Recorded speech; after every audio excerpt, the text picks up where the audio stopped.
Meu nome é Nancy Fiuza, bom dia, para quem eu não falei ainda. Essa é a nossa aula da nossa Escola Bíblica Dominical, classe de mulheres. E como eu estava falando com as meninas, o tema da nossa aula é um tema, a nossa disciplina é uma disciplina que tem um nome um pouquinho longo que eu ainda não decorei, mas é Gerando Caráter Cristão, Conceitos Apostólicos de uma Mulher de Deus. Escola Bíblica Dominical da Primeira Igreja Batista de Santo André. E, como eu falei lá no grupo, no início do mês, nós vamos ter aí um bimestre, vamos ficar com maio e junho estudando essa disciplina, e vai ser uma disciplina bastante interessante, porque nós vamos estudar o papel da mulher no lar, na sociedade e na igreja, sob a perspectiva de dois apóstolos, apóstolo Paulo e apóstolo Pedro. E a gente hoje, para começar, vou compartilhar aqui a nossa tela.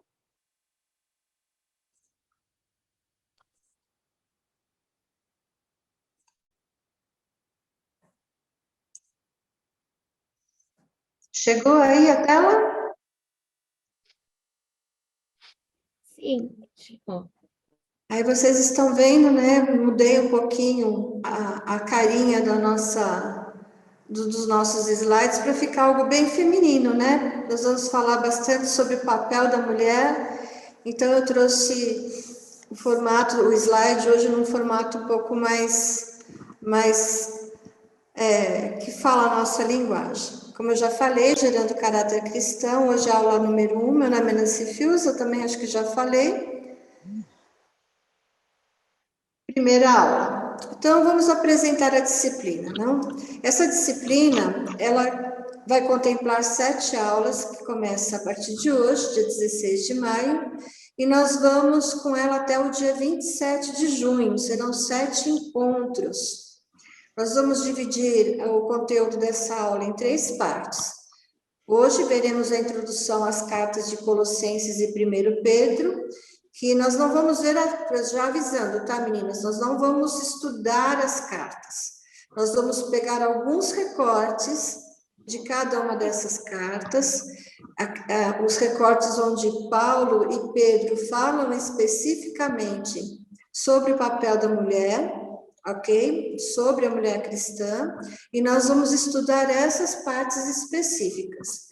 Então, essa introdução que eu vou dar hoje é mais para a gente poder entender, né, algumas questões importantes, como data, o porquê foi escrito e tudo mais, para a gente poder entender o pensamento do autor quando ele escreveu essa carta. A gente precisaria conhecer esses detalhes? Não, mas esses detalhes são importantes porque eles dão base para a gente compreender o pensamento, como eu falei, do autor, e isso abre o nosso entendimento para aquilo que ele queria comunicar para aquelas pessoas, para o leitor original, abre a nossa mente para nós hoje, né, os leitores atuais dessas cartas. Então, hoje nós vamos ver uma pequena introdução e a gente vai bater um papo sobre Pedro e sobre Paulo. Depois virão 3 aulas, nós vamos falar da mulher cristã na perspectiva de Paulo, e depois mais 3 aulas, a mulher cristã na perspectiva de Pedro. Pode ser que semana que vem eu não comece com Paulo, eu comece com Pedro. Eu já desenhei mais ou menos essas aulas, mas eu vou ver como é que eu trago Pedro ou se eu trago Paulo primeiro. Vai depender, né, do quanto eu conseguir avançar com cada uma delas. Bom, o objetivo dessa disciplina é compreender o papel da mulher cristã no lar, na sociedade e na igreja, sob a perspectiva desses 2 apóstolos.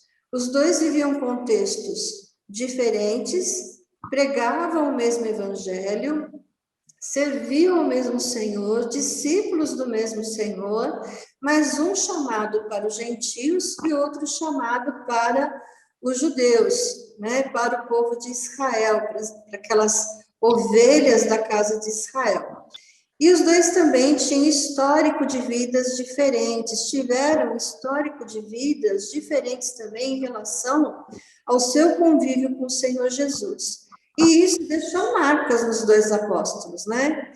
Pedro, por exemplo, ele foi uma testemunha ocular do ministério de Jesus. Ele andou os 3 anos com Jesus, no seu ministério, aqui, ministério terreno. Então, ele tinha nuances que Paulo, apesar de ter sido comissionado pelo próprio Senhor Jesus ressurreto, as perspectivas, elas mudam, não em sentido de conteúdo e de princípio, mas muda no sentido de convivência, de história, de sensações, de emoções. São 2 personagens bastante apaixonantes, né? Tanto Pedro quanto Paulo. E sobre a perspectiva desses 2 apóstolos, nós vamos estudar um pouquinho. É pouquinho no sentido porque a gente não tem, assim, não é uma disciplina que contempla muitas aulas para a gente falar a respeito do assunto.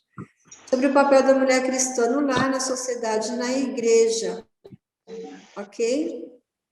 Então, como eu já falei, né, Paulo vivia numa cultura, Pedro vivia em outra, e viviam circunstâncias diferentes. E ao final dessa disciplina, lá na última aula, a gente vai poder responder essa questão. A mulher de Deus atua e vive através de que padrões? Né? A gente pode aí já começar a responder, que são os padrões bíblicos, mas até que ponto esses padrões bíblicos, nós obedecemos ou não? Desculpa, gente, que tem um negocinho aqui na minha tela que eu estou tentando conseguir tirar. Tinha um recadinho aqui, eu não estava conseguindo tirar. Agora já foi. Então, vamos lá. Carta de Colossenses. Então, se você puder abrir a carta de Colossenses aí, na verdade, nós não vamos ler nada de Colossenses, tá?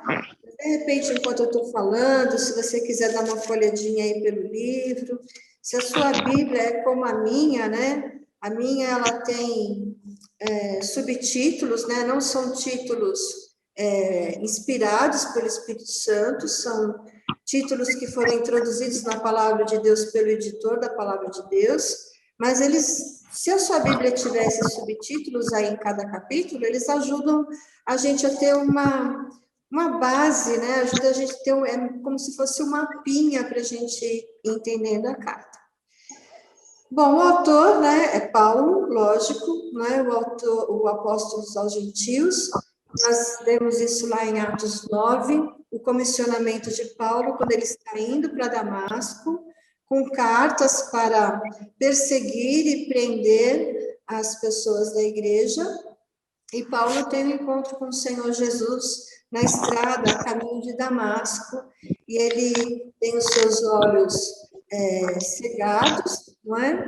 E ele ouve a voz de Jesus, ele tem um encontro pessoal de verdade com o Senhor Jesus, e nesse encontro pessoal, o Senhor Jesus o comissiona para levar o evangelho aos gentios. Essa carta, ela foi escrita por volta do ano 61 depois de Cristo, primeiro século. Então, os testemunhos sobre Jesus, o início da igreja era algo que estava bastante, né, nesse momento, ainda muito fresco, né, bastante recente.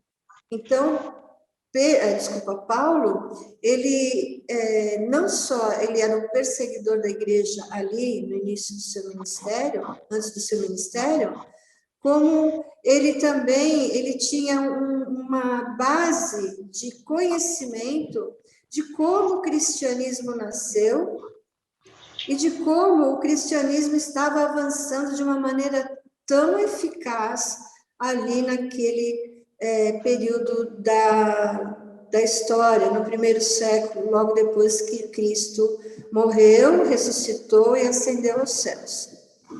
É uma das cartas, desculpa, está escrito errado aí, é uma das cartas que foram escritas na primeira prisão de Paulo em Roma.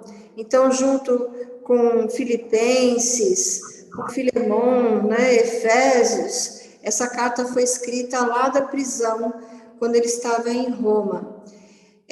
Colossos, a carta tem esse nome de Colossenses, porque foi escrita à igreja de Colossos, era uma cidade que tinha um centro comercial tradicional, mas era um centro comercial que ele estava em decadência na época. Ela era uma cidade muito religiosa, com templos, mas a parte comercial dessa cidade, como era as cidades de rota para Roma, ela estava passando por um período de decadência.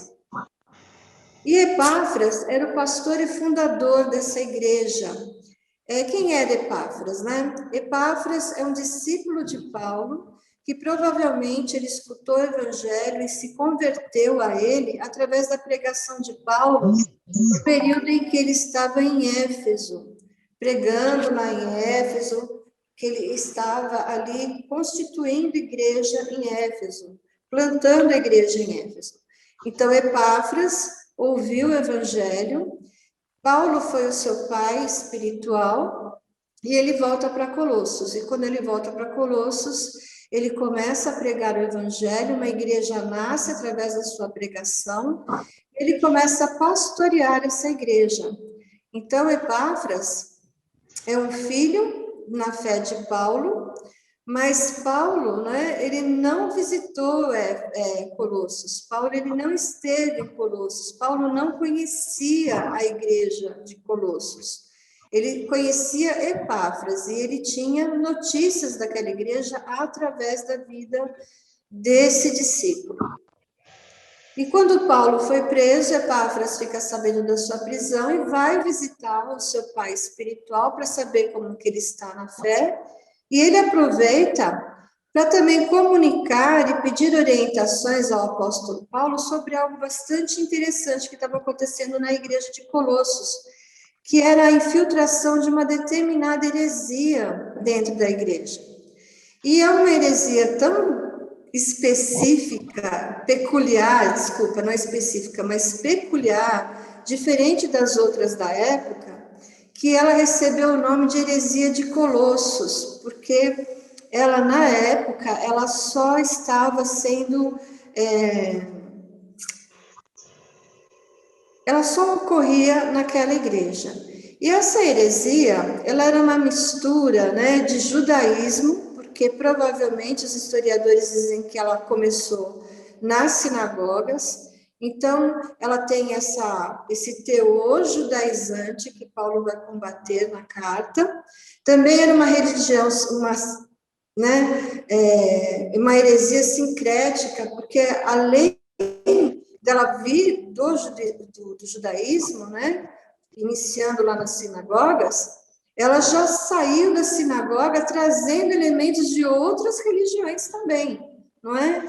E também continha elementos cristãos, porque era uma heresia que falava muito a respeito de Cristo, a respeito de como encontrar a plenitude do conhecimento de Cristo Jesus.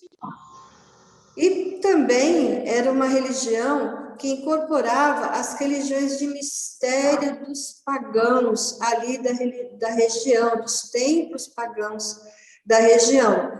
E é por isso que os historiadores vão dizer que essa heresia de Colossos, que ainda não é o gnosticismo, mas deu origem ao gnosticismo, que vai afetar muito a igreja do final do século I e praticamente vai grande parte do século II infestar a igreja e causar grandes males na igreja.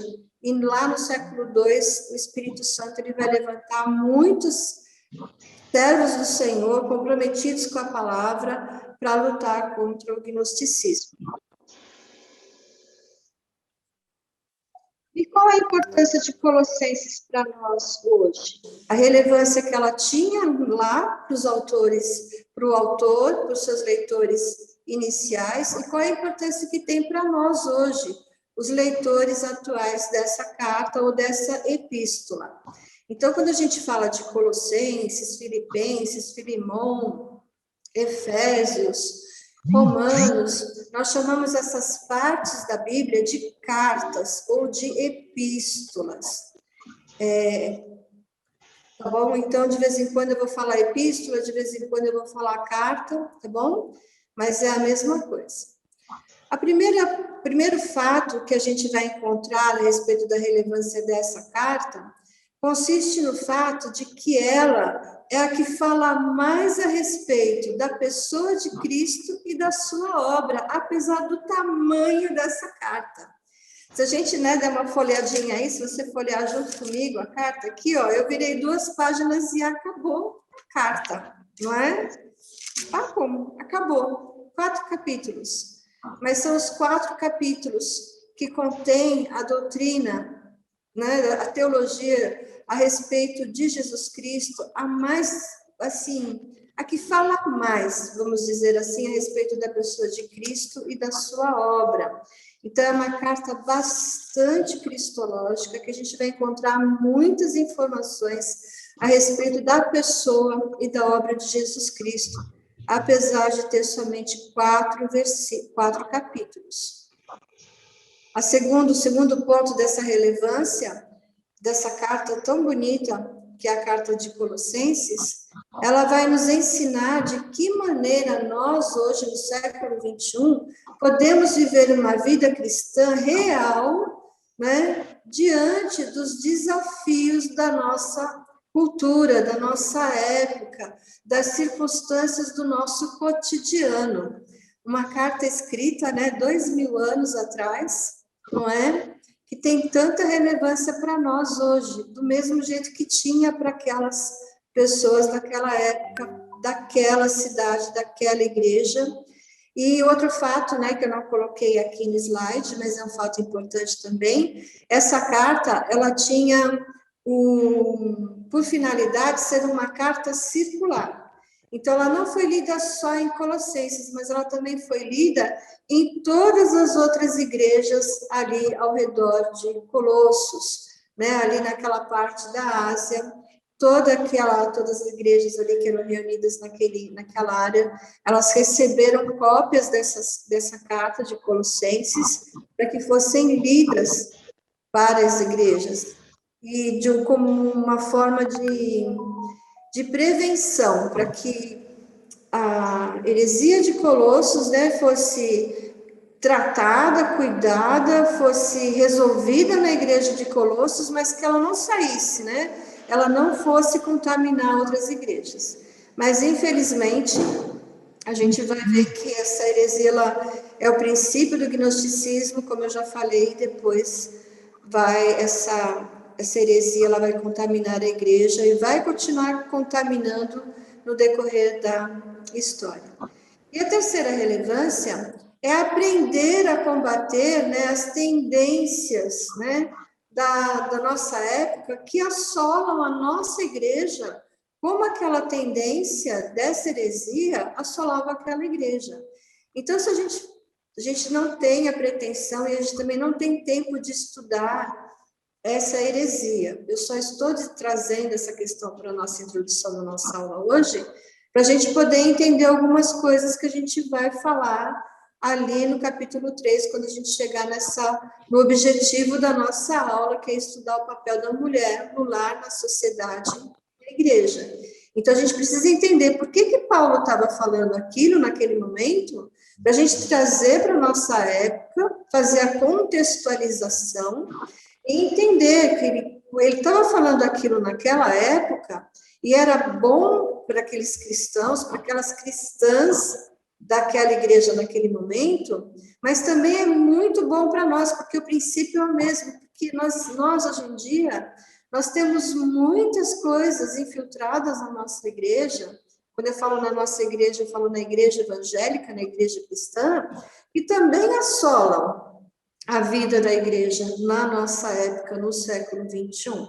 Então, ela é muito importante. Quando a gente estuda essa carta, nós encontramos princípios para combater os problemas da nossa igreja hoje, no século XXI. E o tema central da carta de Colossenses é a supremacia e a suficiência plena de Cristo. A gente vai ver que, como mulher cristã, Cristo, ele é mais que suficiente para que a gente possa encontrar força, princípios e possa encontrar a razão de viver pelos princípios da palavra de Deus. Porque Cristo é supremo, ele é superior a qualquer outra doutrina, a qualquer outro ser, e ele é suficiente para nós. Conhecê-lo é mais que suficiente para nós. Ok?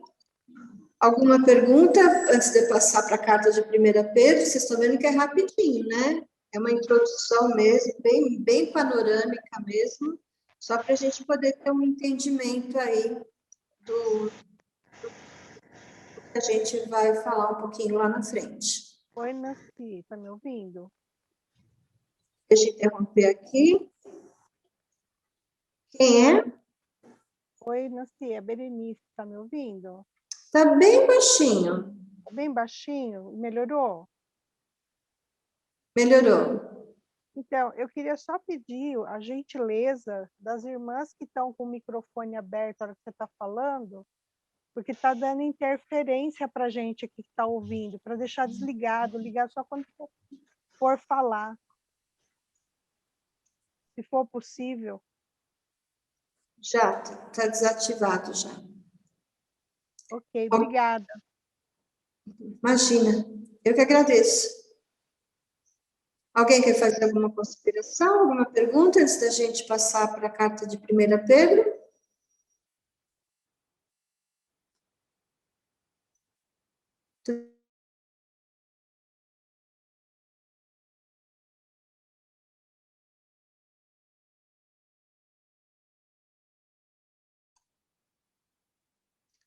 Então, vamos continuar compartilhando.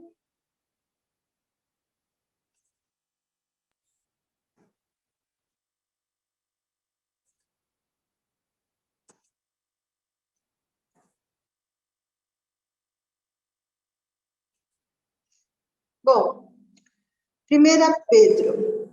O autor, né, de novo, né, Pedro, um dos primeiros discípulos escolhidos por Jesus, faltou aí o Jesus, desculpa. A gente pode falar assim, Nancy, é lógico que foi Pedro, né? Mas há uma grande vertente dizendo que não foi Pedro que escreveu essa carta. Então, talvez, se você for aí, né, de repente, durante a semana, for pesquisar alguma coisa a respeito da carta de Pedro, que seria muito bom, né, se você fizesse isso, tivesse aí um tempo para estudar um pouquinho mais essa introdução dessas duas cartas, pode ser que você se depare com algum autor dizendo que não foi Pedro que escreveu a carta, porque a escrita, né, a linguagem, o grego, é um grego muito sofisticado para Pedro, que era um pescador. Mas a tradição cristã, os pais apostólicos, eles afirmam que a carta realmente foi escrita por Pedro. Ou, né, falando a respeito do grego, como Pedro tinha um amanuense, que é um secretário, que é o nosso querido Silas, ou Silvano, como pode estar aí em alguma das versões, e que acompanhava Pedro em seu ministério, Pedro ditava a carta e seu amanuense Silas escrevia no seu grego. Também Pedro, depois de algum tempo, né, já estando à frente da igreja, ele pode também ter, de repente, aperfeiçoado o seu grego, porque o grego era uma língua falada, né? Era como se fosse uma língua universal, como é o inglês hoje, né? Então, tinha essa necessidade do conhecimento do grego. Essa carta ela foi escrita um pouquinho mais tardiamente a respeito, em comparação a Colossenses. Ela foi escrita entre 63 e 64 depois de Cristo.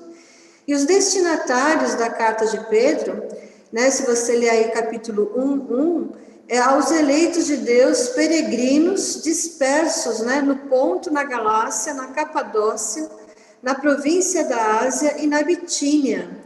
E olha que interessante, né? Pedro, o apóstolo escolhido para a casa de Israel, para os judeus, está escrevendo carta para essas pessoas que foram dispersas por essas regiões, né? Crentes dispersos, e na sua maioria, gentios. É lógico que havia os judeus no meio, os judeus convertidos no meio desse povo que estava disperso, depois ali da perseguição que houve em Jerusalém e em outros lugares.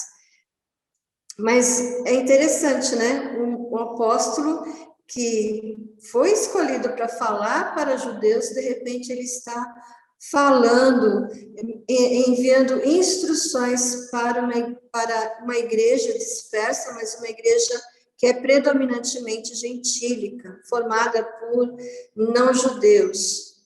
Essa carta foi redigida na Babilônia, se você ler aí 5:3, você vai encontrar esse termo, que é o nome simbólico para Roma. E, como eu já falei, né, com a ajuda de seu amanuense Silvano ou Silas, vai depender de como está aí a sua versão, a sua tradução do texto bíblico. E o motivo dessa carta? Por que Paulo escreveu essa carta para esse povo espalhado, para esse povo disperso, para, né, esses eleitos de Deus, os que foram salvos por Cristo Jesus? A carta ela tem um objetivo bastante importante, que é fornecer para os seus leitores originais e para nós também, né, no século XXI, encorajamento e orientações para viver diante de perseguições, provocações e sofrimentos. Então, quando Paulo escreve essa carta para esse povo, a ideia dele, o objetivo dele é exortar esses irmãos a permanecerem fiéis na sua fé, continuarem vivendo a fé pela qual eles foram salvos em Cristo Jesus. E também para que eles possam entender que eles estão vivendo numa sociedade pagã e hostil, e por isso eles vivem de forma oposta a essa cultura. E por viver de uma forma oposta, eles são perseguidos e sofrem com isso, né? E com que tipo de perseguição e sofrimento é esse, não é? Então, eles são caluniados, são insultados, e muitas vezes eles são submetidos ao ostracismo social. O que é o ostracismo, né, social? Não é o distanciamento social que nós estamos vivendo hoje, mas é o isolamento intencional contra alguém. Então, é aquela coisa, né? Eu vou isolar aquela pessoa da minha vida. Se eu estiver passando na rua e ela estiver na mesma calçada que eu vou fazer propositalmente, eu vou atravessar a rua para não ter contato com essa pessoa. Eu vou isolá-la da minha vida e vou deixar claro que eu estou isolando.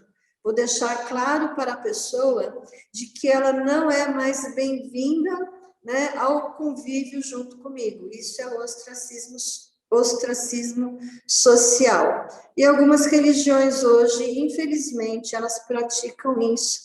A gente pode até, né, colocar como exemplo os testemunhos de Jeová. Não, é o... Nossa, está na ponta da língua agora.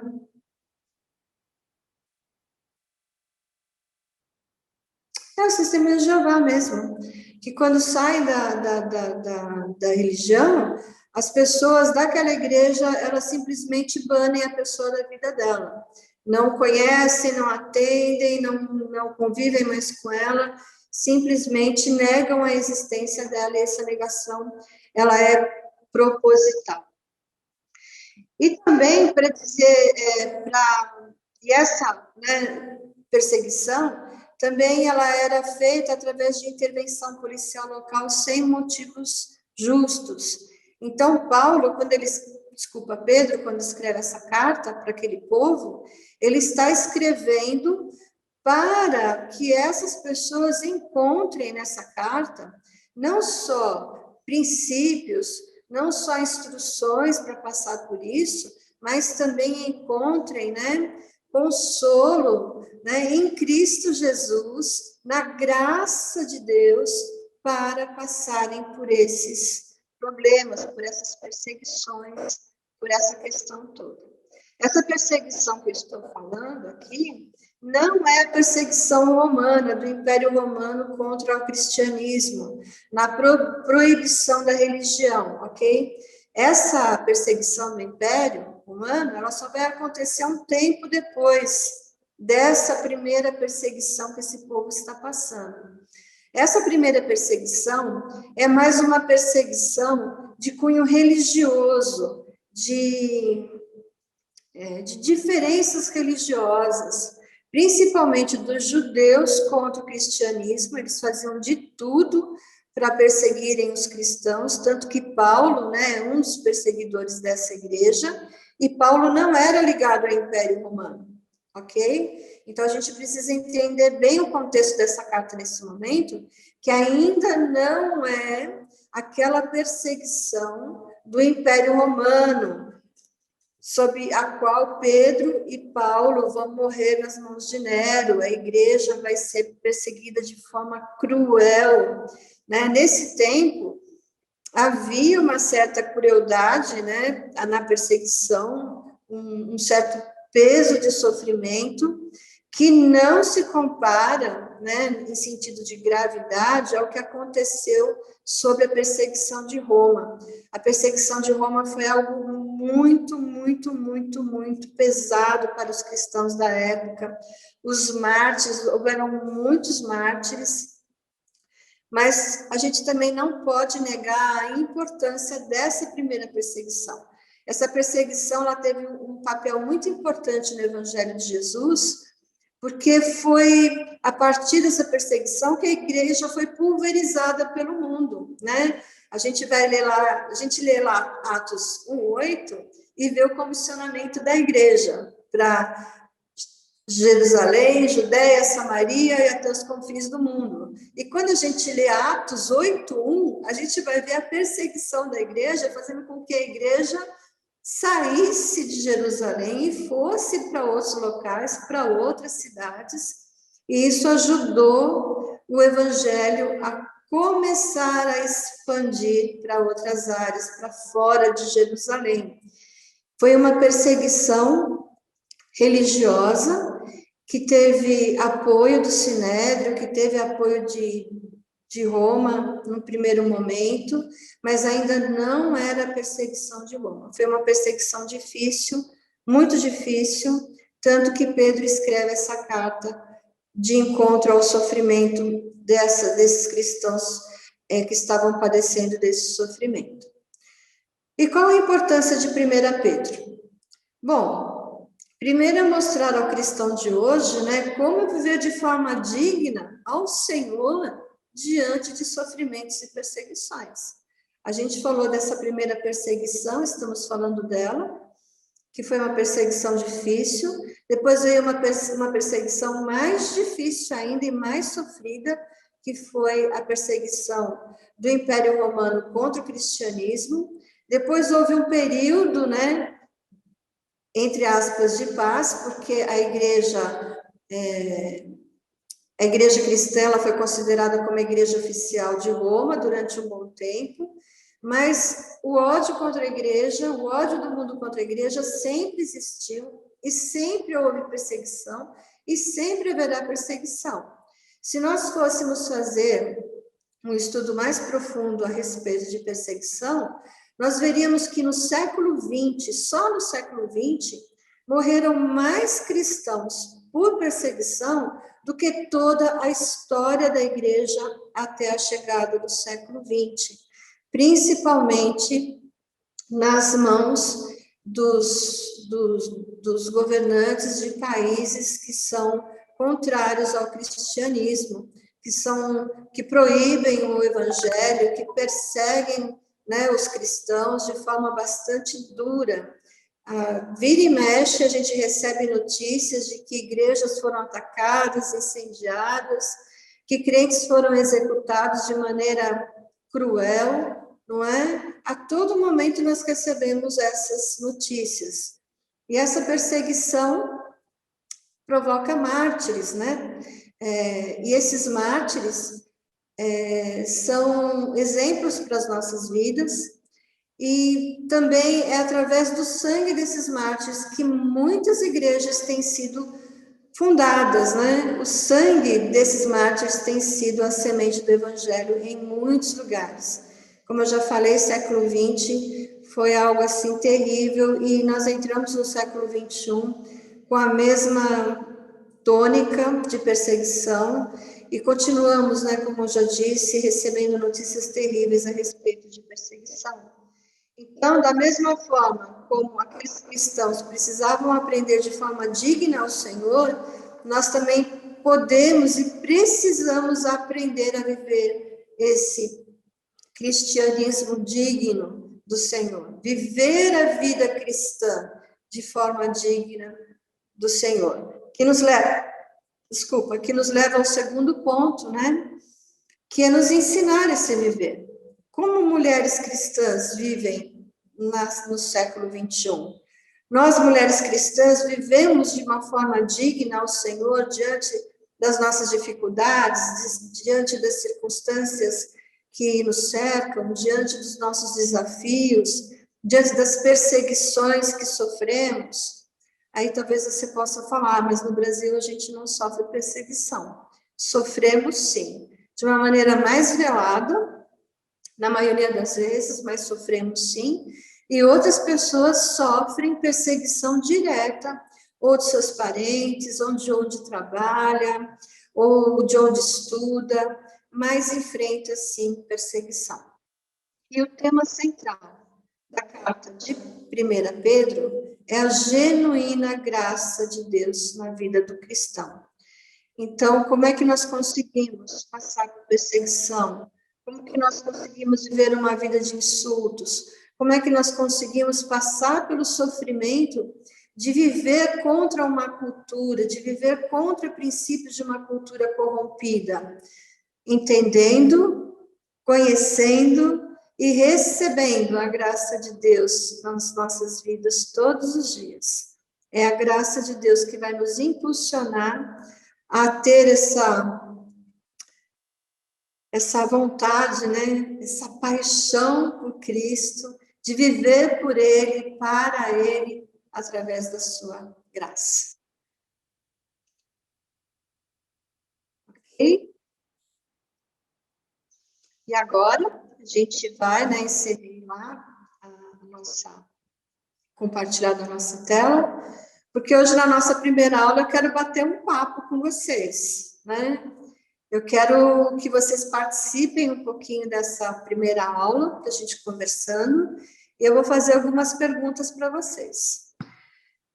Primeira pergunta, né? Que diferença vocês acham que existe entre o apóstolo Paulo e o apóstolo Pedro? Gênio, pode ser qualquer diferença aí que venha na sua mente no primeiro momento. A profissão? Oi? A profissão, pode ser? Profissão. Qual era a profissão de Pedro? Pescador. E Paulo era fazedor de tenda, né? Isso mesmo. Paulo, né? Paulo, a princípio, né? A gente Essa é a minha dúvida. Oi? Ele sempre foi fazedor de tenda, ou depois que ele se transformou em cristão, que ele usou esse ofício para poder se sustentar de alguma forma? Ou ele sempre foi, mesmo quando ele era perseguidor? Provavelmente, né, alguns historiadores vão falar que era a profissão dos pais dele, né, que era a profissão dos pais dele, que eram fazedores de tenda, e que ele tenha aprendido, e provavelmente ele tenha trabalhado com os pais, né, fazendo tendas. Mas Paulo, ele era o quê? Ele era doutor da lei, ele era fariseu, e ele pertencia ao Sinédrio. Então, provavelmente, até a idade de iniciar o seu ministério, ele trabalhou com o pai, estudou com Gamaliel, foi discípulo de Gamaliel, aprendeu, né, toda a religião judaica nas sinagogas, e quando ele estava pronto para o seu ministério, ele assume a questão do trabalho no Sinédrio e deixa, né, abandona, assim, entre aspas, né, a profissão de fazedor de tendas.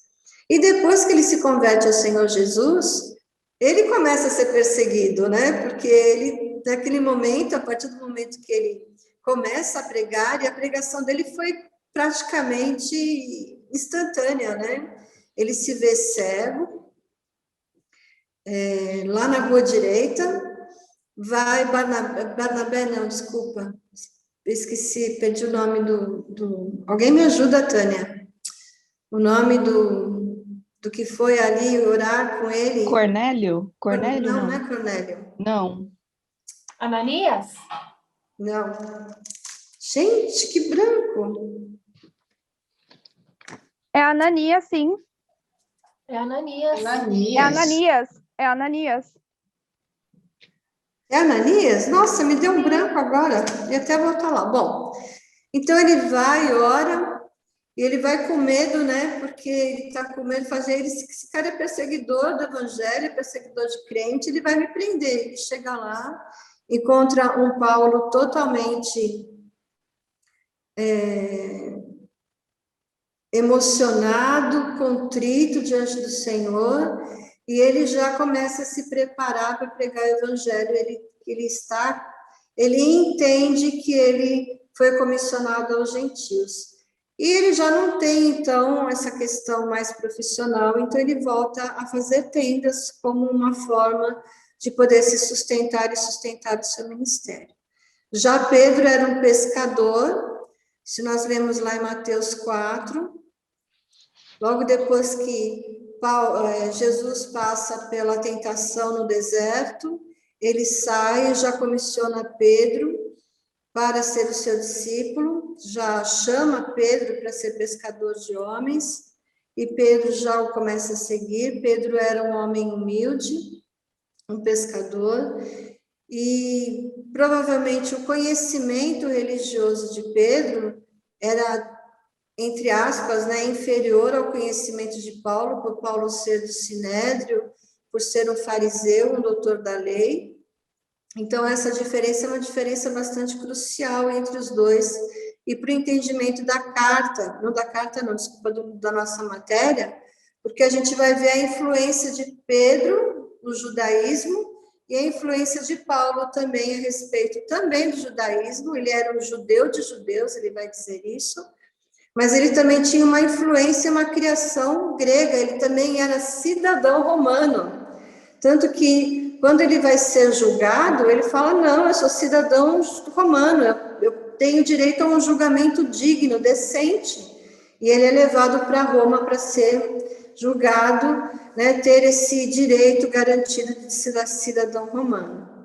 O que mais? Qual outra diferença que a gente pode levantar entre os dois, além das suas origens de conhecimento, de profissão? A forma como eles foram alcançados por Cristo, né? Isso é bem Pedro importante, foi vamos guardar isso chamado, nas nossas mentes. Quer falar um pouquinho, Pedro Tânia? foi Fala. chamado lá para ser... Pedro foi chamado, né, para ser um dos 12, andou com Jesus os 3 anos ali, né?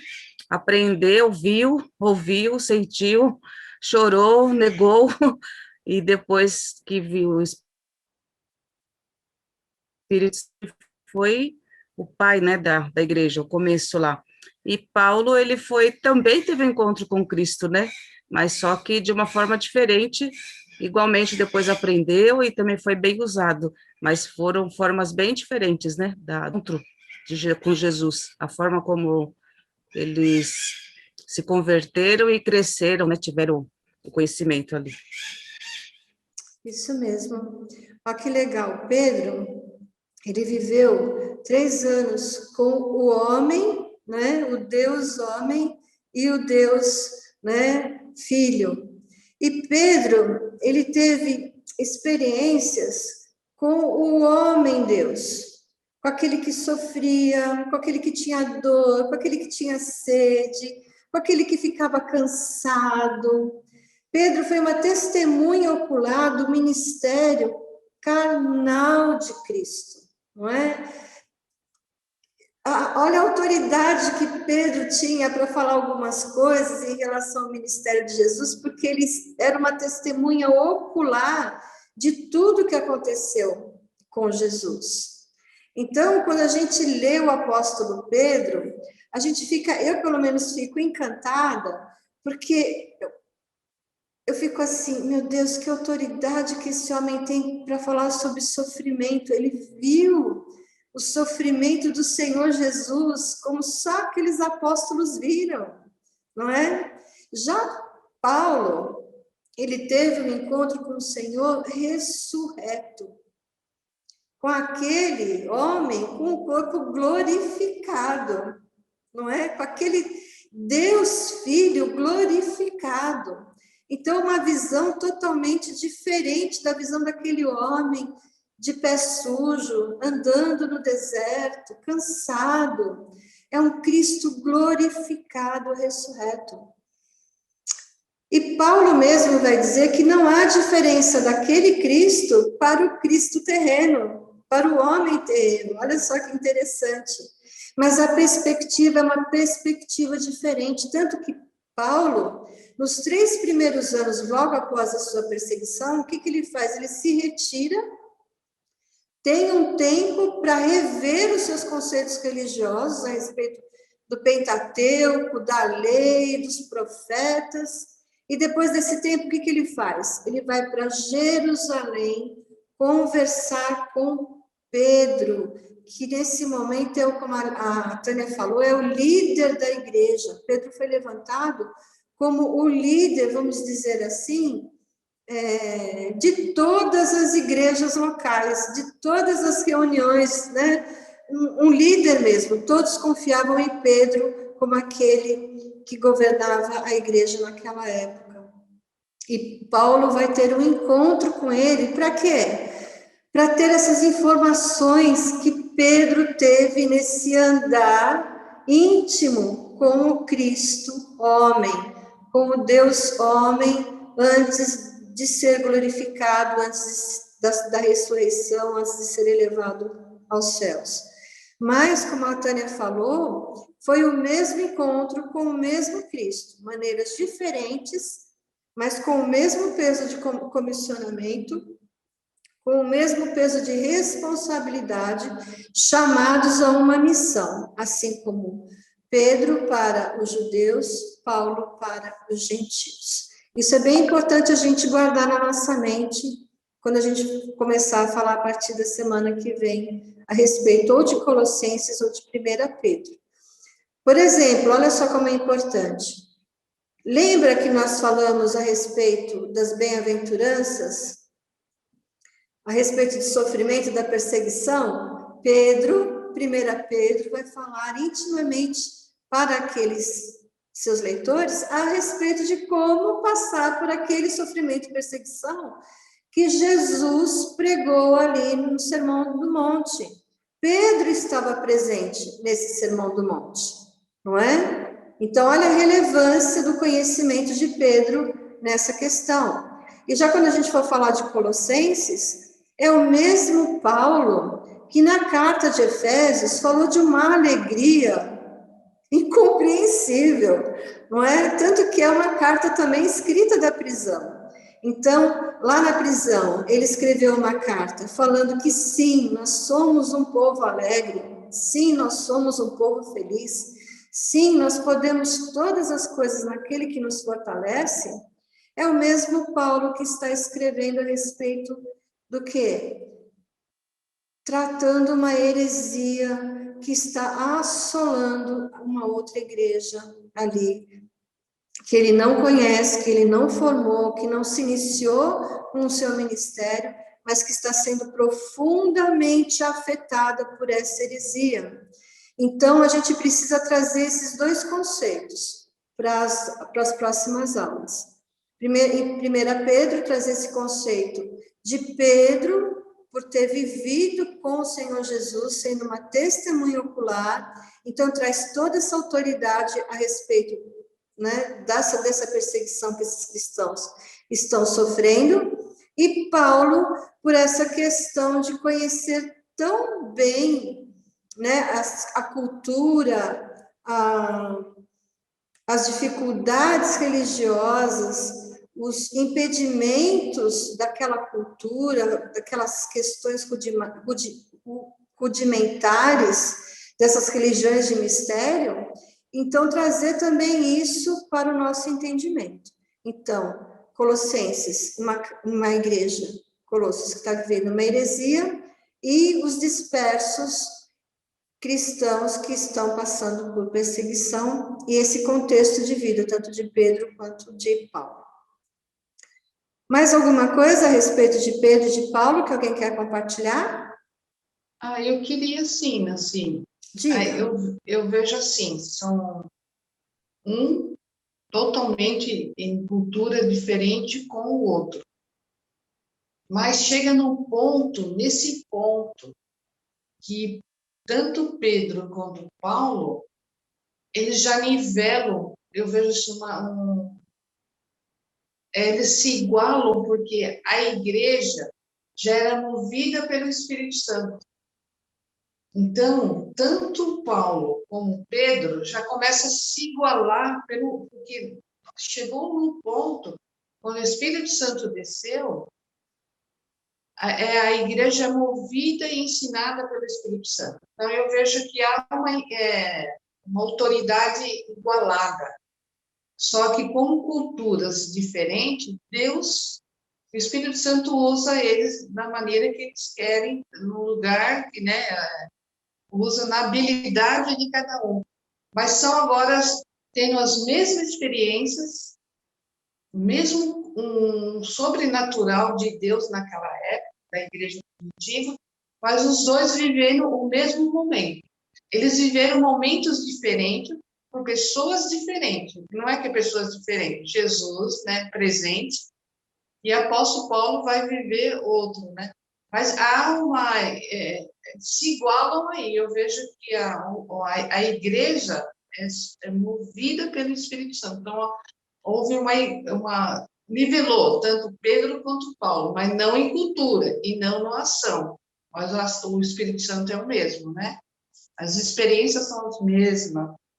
Não sei se estou conseguindo explicar, mas começa a reger pelo Espírito Santo. Tanto Pedro tem experiências profundas, como Paulo também. Mas aí começa o Espírito Santo de Deus conduzindo a igreja. Então, eu vejo assim, iguais, né? Eles estão no mesmo patamar. Estavam diferentes, mas agora igualaram. Sim, você está correta nisso. E tanto é que alguns autores e alguns pesquisadores, eles têm o mesmo conceito a respeito do nome do livro de Atos, dos apóstolos, que talvez o nome não poderia ser, deveria ser outro nome, deveria ser os Atos do Espírito Santo através dos apóstolos, porque a carta de Atos vai mostrar o mover do Espírito Santo através da vida dessas pessoas, desses apóstolos, Pedro, Paulo, João, mais abrangentemente a respeito de Paulo, né? Fala mais dos atos ali do Espírito Santo através da vida de Paulo. Mas é verdade, a autoridade dos dois é a mesma, que é o comissionamento do Senhor Jesus. Tanto é que Paulo, quando ele vai escrever para Coríntios, ele se defende a respeito disso. Ele fala, não, eu sou apóstolo tanto quanto os outros. Eu sou tão apóstolo como Pedro é. Por quê? Porque eu fui comissionado pelo mesmo Cristo. Tá bom? Então, essas diferenças que existem entre eles não afetam a sua autoridade, não afetam o fato deles terem recebido do próprio Senhor Jesus a responsabilidade e a capacidade de pregar o evangelho, cada um para um povo distinto. que na verdade é o mesmo povo, né? A gente fala povo distinto em relação às etnias, mas é o mesmo povo, é o povo de Deus. Lembrando, né, que Paulo mesmo vai falar que que da inimizade dos dois foi quebrado o muro de inimizade entre os povos, e desses povos se fez um só, que é a igreja. Hoje, a igreja é o povo de Deus.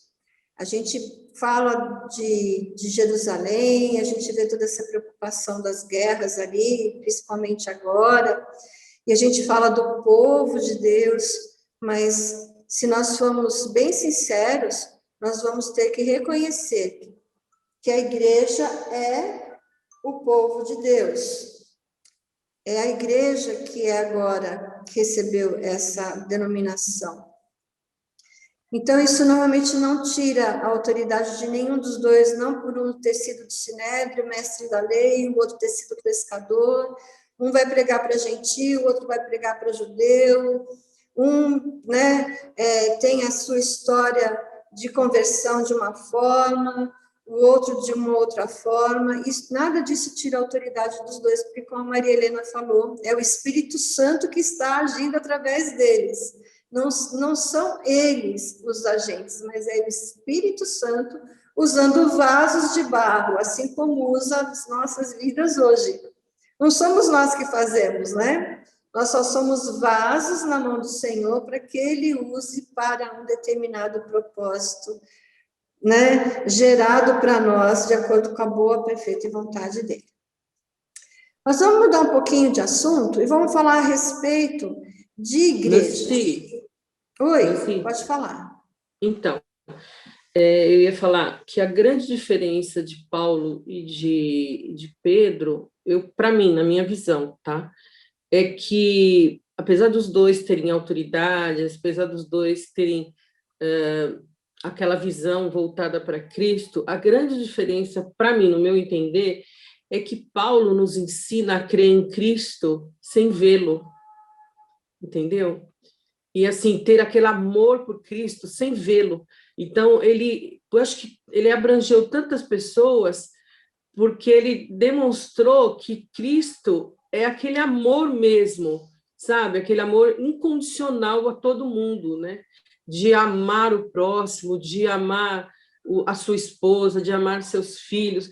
Então, é assim, sem ver as atitudes de Cristo, né?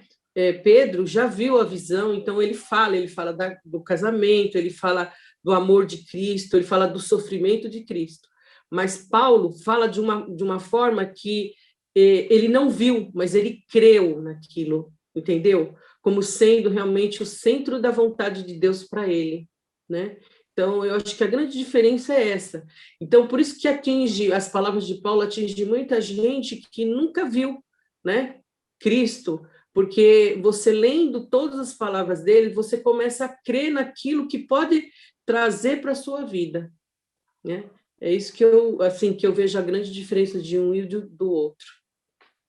É bem interessante a sua observação, porque Paulo, ele teve um encontro pessoal mesmo, né, com o Senhor ressurreto, né, o corpo do Senhor ressurreto. Como os apóstolos estiveram lá na praia depois que Jesus ressuscita, e tem aquele encontro com a praia, lá na praia, que Jesus fala assim: tem um peixinho frito aí para a gente beliscar enquanto a gente conversa, não é? Por quê? Para os apóstolos entenderem que ele estava lá em carne e osso, né? Não era o fantasma que estava lá. E foi esse mesmo Jesus que Paulo encontrou na estrada, um Jesus de carne e osso, mas ressurreto, glorificado. Mas foi um encontro, como você falou, Pedro foram 3 anos ao lado de Jesus, não é? Mas olha só como Deus é maravilhoso. Vocês já pensaram que enquanto Pedro teve 3 anos com Jesus encarnado, com Deus encarnado, Paulo foi levado aos céus e viu coisas indizíveis. Eu tenho certeza que só esse encontro ali nos céus com o Senhor Jesus, que provavelmente foi o encontro com Jesus lá nesse terceiro céu, para onde ele foi levado, ele já teve todo um conhecimento assim que, gente, é indizível, né? Então, ele mesmo fala, né? Paulo mesmo fala que ele viu coisas que não tem nem como falar, não tem nem como escrever. Não... Tanto é que foi lhe dado um espinho na carne, né? Um mensageiro de Satanás, para que toda vez que ele quisesse levantar o nariz e o ombro para dizer que ele era o bambambam, vinha e lembrava de que ele é homem pecador, tanto quanto eu, quanto você, quanto Paulo, Pedro, André, Ananias e todo aquele povo daquela época. Eu posso fazer um Quando comentário? nós pegamos essa observação da Lourdes, né, dessa autoridade que Pedro tinha por conhecer Jesus, e que Paulo fala da mesma autoridade sem conhecer Jesus, também é muito importante para a gente entender o que acontece com nós hoje. Vocês viram Cristo ressurreto? Vocês tiveram visão do céu? Mas vocês não creem de verdade, com o coração, com a alma, com o espírito, com o entendimento que Jesus é Senhor e Salvador sobre sua vida? Não tem o que tire isso da nossa alma, não tem o que tire isso do nosso coração, não é? E olha como é importante essa observação, né? Nós não precisamos acreditar nos nossos olhos, naquilo que os nossos olhos veem. Hebreus fala isso, né? Que fé é crer naquilo que não se vê, não é? Mas aquilo que se sente com convicção através do Espírito que confirma ao meu espírito que Jesus Cristo é Senhor e Salvador. Sueli, fala, Sueli Menezes. Liga o seu som.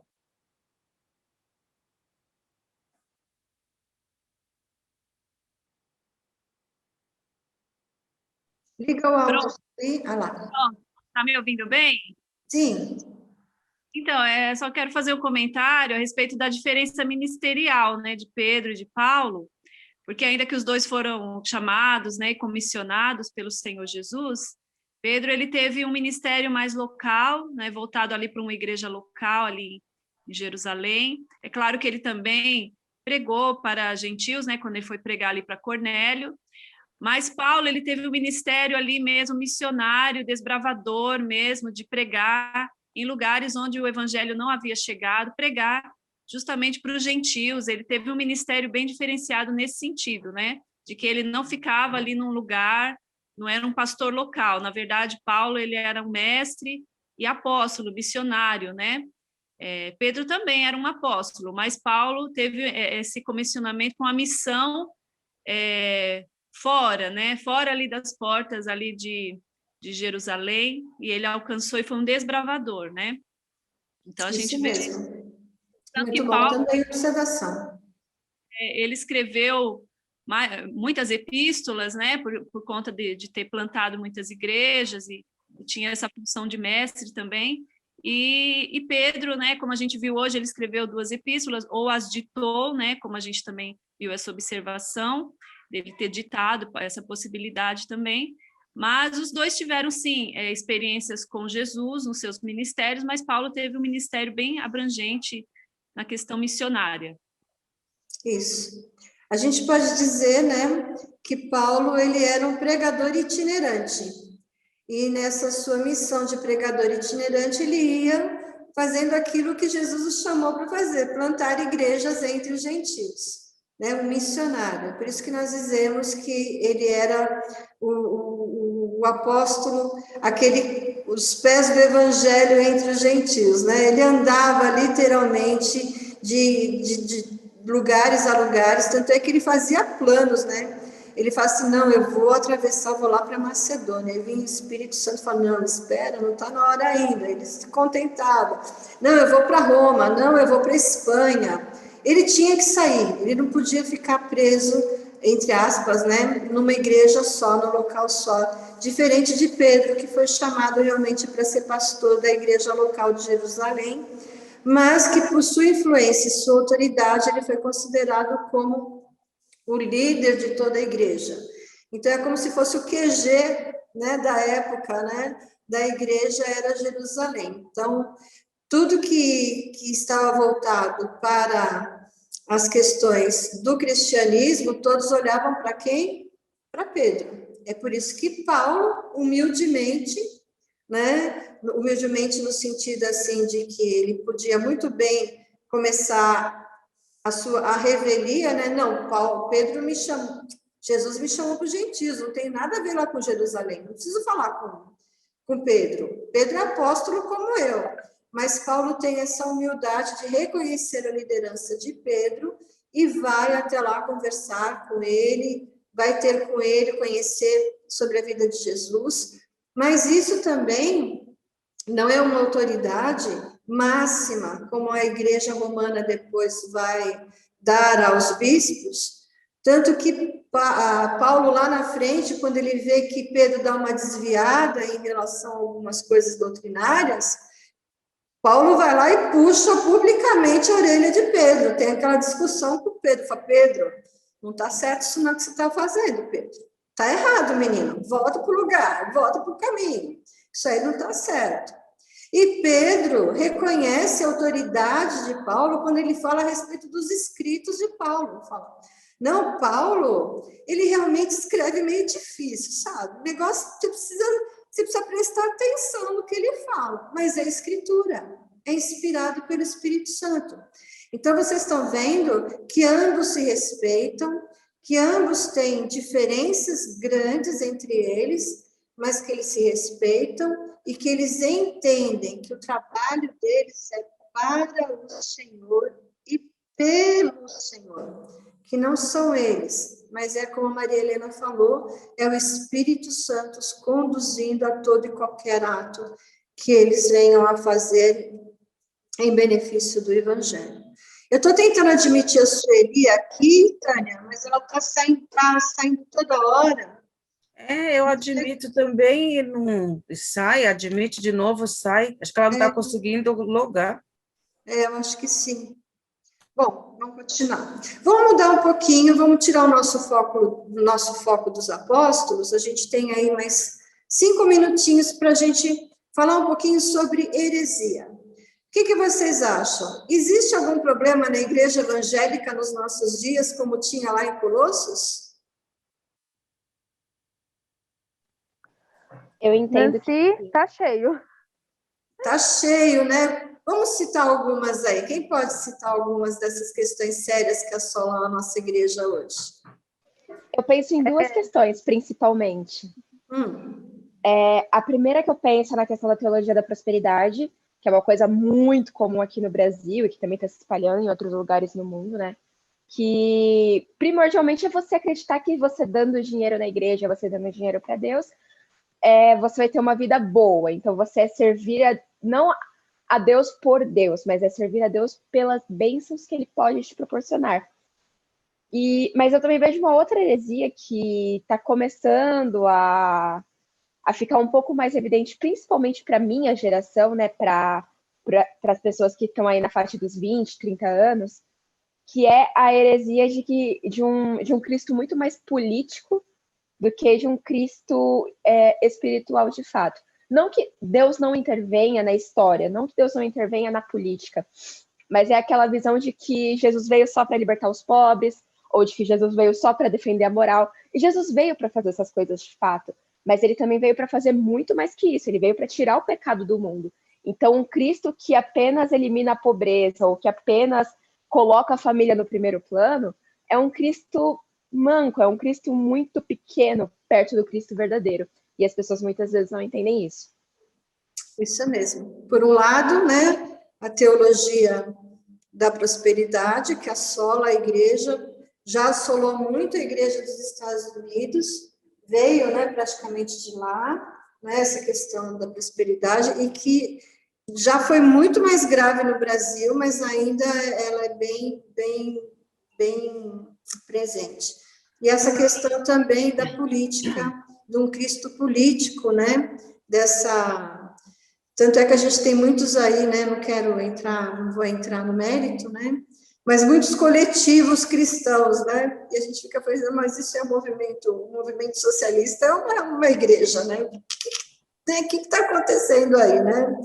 Fala, Amanda. Também tem a questão do senhorio de Cristo ser invertido, né? Porque eu sou filha do dono, né? Eu sou filha do rei, então eu tenho os meus direitos, eu tomo posse, eu quero, e Cristo praticamente tem que servir, né? O cristão, no caso.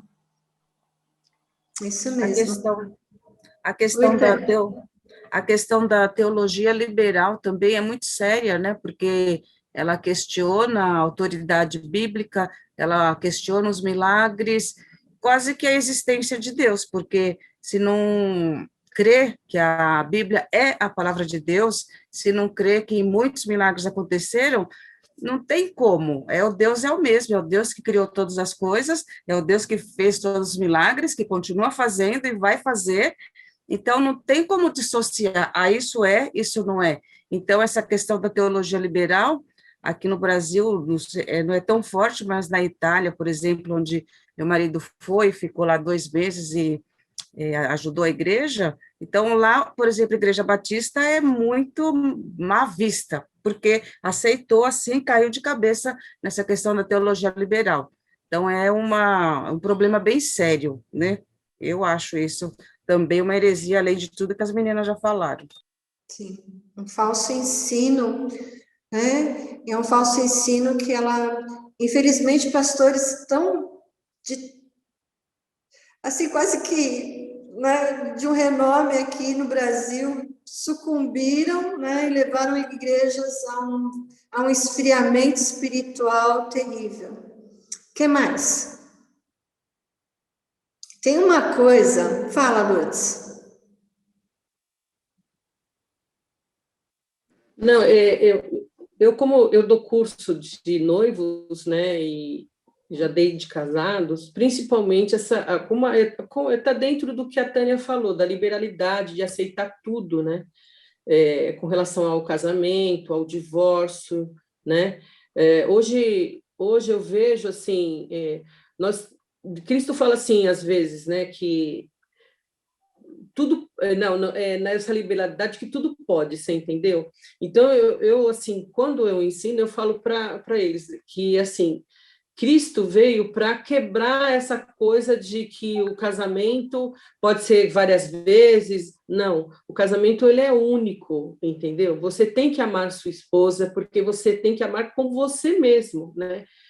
Existem várias dinâmicas que a gente dá e, assim, eu faço questão, porque muita gente não dá, e eu faço questão de dar mesmo para que seja bem aquela coisa, porque uma vez que você toma uma pessoa para si como esposa, você tem que tratá-la como o seu próprio corpo, né? Então, eu vejo, assim, muita liberalidade, assim, o pessoal, hoje, os jovens estão muito assim, se der certo, deu, se não der, não deu, por qualquer coisa eles não vamos divorciar, e eu acho assim que a gente tem que tentar, porque se você escolheu alguém para viver a vida, você tem que viver a vida inteira, né? Fazer aquilo que é melhor para outra pessoa, né? E hoje em dia está muito assim, dentro da igreja está muito essa coisa de liberalidade também com relação a sexo, né? Então, isso pega muito, né? Na sociedade, né? Então, é assim, o tudo pode, né? Como a Tânia falou, muito liberal para tudo, né? E eu acho assim, não é que tenhamos que ser aquela sociedade, não, mas eu acho assim, você tem que entender que Cristo ele veio para nos transformar como pessoa e mostrar aquilo que é o de melhor nosso, né? E eu não vejo isso muito. O meio evangélico está muito assim voltado para a sociedade liberal aí fora, né? É uma igreja libertina, né? Uma igreja que, isso. em vez de viver a liberdade em Cristo, vive uma libertinagem humana, né? E para a gente encerrar, porque já são 9h20, né? Uma coisa também que a gente precisa entender que está acontecendo na nossa igreja, na igreja evangélica, não só no Brasil, como em várias partes do mundo, o misticismo tomando conta da igreja, né? Então, a gente vê aí coisas terríveis, né? Fazendo com que a gente não olhe mais para um culto racional, mas né, estamos aí vendo coisas absurdas sendo feitas em nome da igreja, em nome de Cristo, em nome da graça de Deus. Também tem a questão das influências filosóficas e ideológicas da nossa época se infiltrando com muita força dentro da igreja, principalmente as questões ligadas à mulher.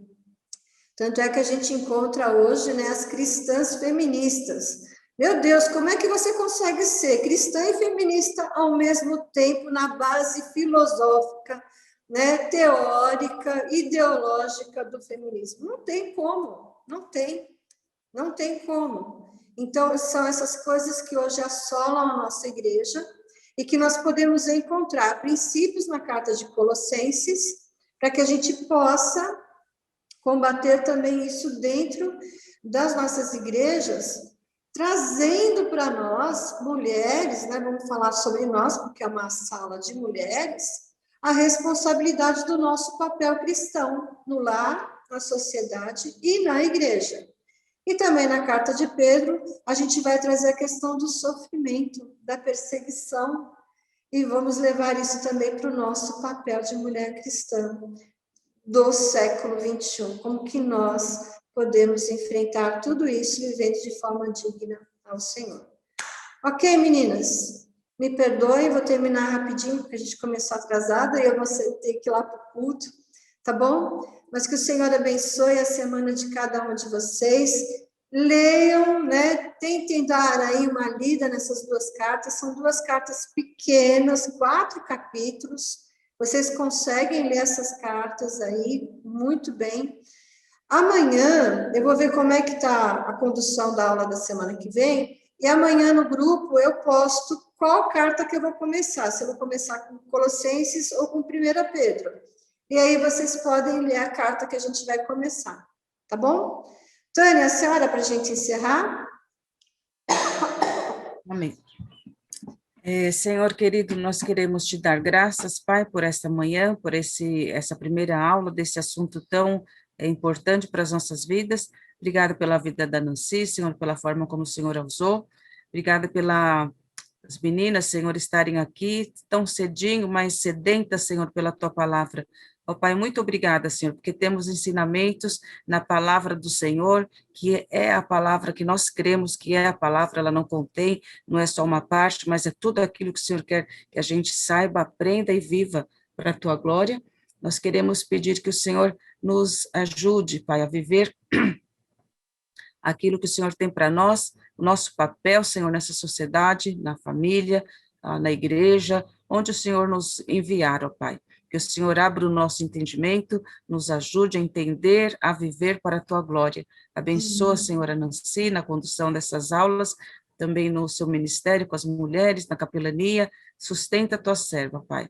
Nós queremos pedir pela vida de cada uma das irmãs que representam aqui os seus lares, que o Senhor abençoe suas famílias, abençoando, ó Pai, na questão da saúde, se alguém com enfermos em casa, também abrindo portas de emprego, abrindo negócios para aquelas que são, ó Deus, autônomas, ó Pai, empresárias, que o Senhor abençoe as famílias, Senhor, fortalecendo, sustentando, também no reinício agora dos cultos, esteja, ó Deus, usando, Senhor, os teus servos ali, pastores, as bandas, ó Pai, abençoando cada irmão que vai adentrar ao templo, fala aos corações, Senhor, salva vidas, edifica a tua igreja, glorifica o teu nome, e ó Deus, que haja, Senhor, sempre na nossa igreja um ensinamento sadio, Senhor, realmente com a base, fundamento na tua palavra, Pai.